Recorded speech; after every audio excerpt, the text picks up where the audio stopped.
Arsenal against Chelsea. A lot more than London Pride hanging on this one, with Arsenal second in the table and Chelsea third. But in terms of manpower, at least they've managed to come through unscathed. Their team for this derby game is unchanged. Frank McClintock and George Armstrong both passed fitness test during the morning. As for Chelsea, their team is also unchanged. It's the one that's disposed of Bruges and Leeds United in the past 10 days. Hollins with the throw, and the linesman's flag's gone up. Osgood! He's flicked it! Has it gone over? But no, the whistle had gone in any case on that goal line, and the linesman had his flag up a long time before the whistle went as well. So there were two offences there, but Chelsea desperately close to going ahead. Going to the Arsenal with Armstrong, floating it once more. Kennedy looking for it, but Webb in fact getting ahead to it first. And Webb, having cleared it to Baldwin, was streaking up the field himself. Kennedy turning it on, Webb now trying to get back as Radford turns it in, and just wide there by George Graham. McNabb to Kennedy, and now to Armstrong. Kennedy to George Graham. Little one towards the near post. Story going in! Oh, against the post! What a beautiful cross, though, by Graham.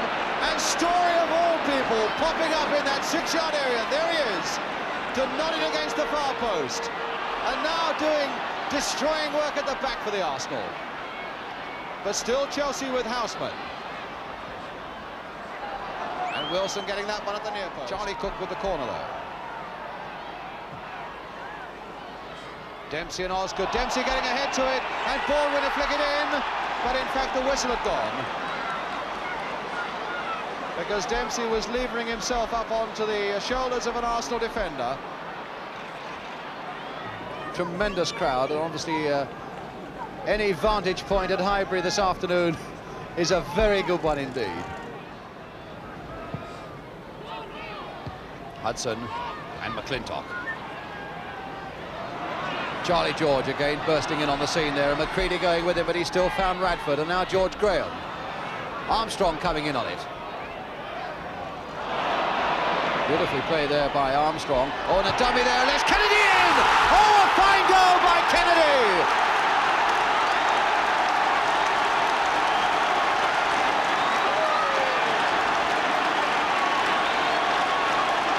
Armstrong played his part. George played his part, and so too did Ray Kennedy.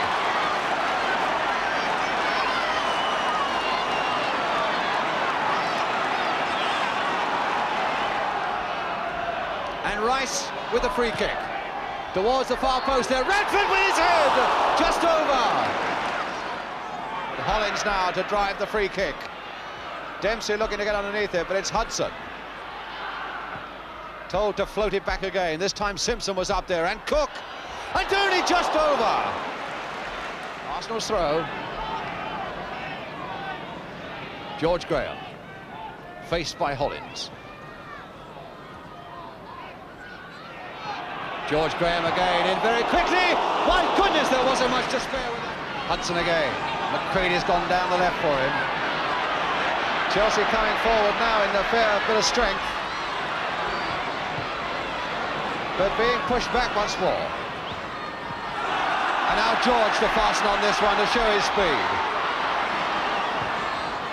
Radford, George, and now Kennedy claims for offside, but not given, and a second goal by Ray Kennedy.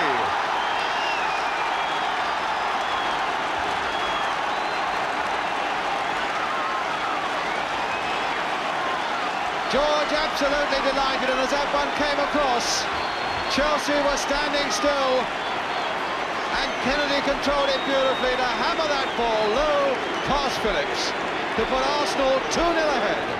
Well, Bertie Mee, the Arsenal manager on the left there, very satisfied, I would think, with the team's second half performance.